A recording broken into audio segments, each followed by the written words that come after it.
Voici la dame par laquelle le complot de la balkanisation de la RDC a été démasqué.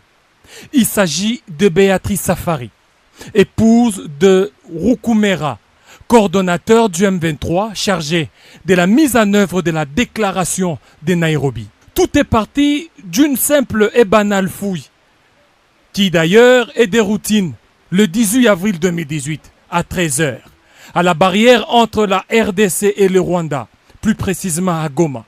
Quelle ne fut pas la surprise de découvrir sur elle ces documents très sensibles. On y voit un mouvement intitulé Front pour la restauration du Congo, FRC en cycle.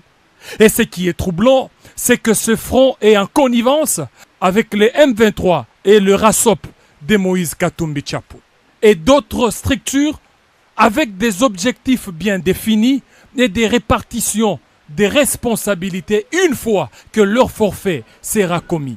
Entendez par forfait accéder au pouvoir par des voies illégales et illicites. L'arrestation de cette dame n'est pas anodine.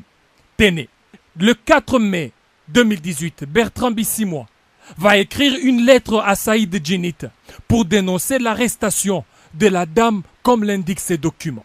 Alors, que contient ces documents mystères? En le feuilletant, l'on se rend compte que ces documents est composé de deux grandes structures politiques et militaires. Le RASOP de Katumbi Chapwe et les ex-M23.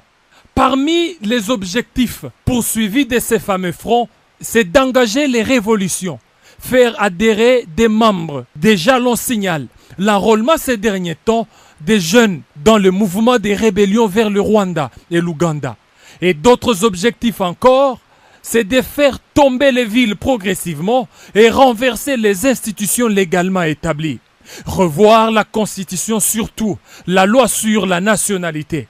Instaurer la transition de 3 à 5 ans, voilà l'essence d'une transition sans Joseph Kabila, clamée haut et fort par certains politiciens. Revoir aussi en même temps la loi électorale et consacrer un fédéralisme efficace pour faciliter la balkanisation avec le concours de certaines multinationales.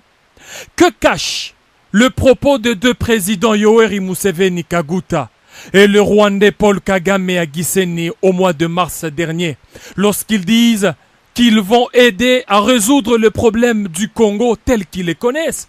Au mois d'avril dernier, au Soudan du Sud, Yoweri Museveni a tenu de propos discourtois à l'égard des autorités congolaises depuis 1960.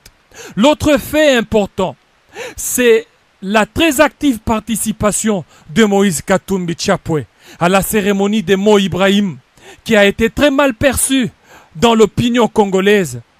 Et dans ces stratégies, l'homme de Kashobwe met en contribution les services de Madame C, d'origine burundaise, devenue très active entre Pretoria et Kampala, où elle sollicite l'appui logistique militaire de ces pays, avec le soutien d'un président de l'Union africaine, mais malheureusement anti-panafricain.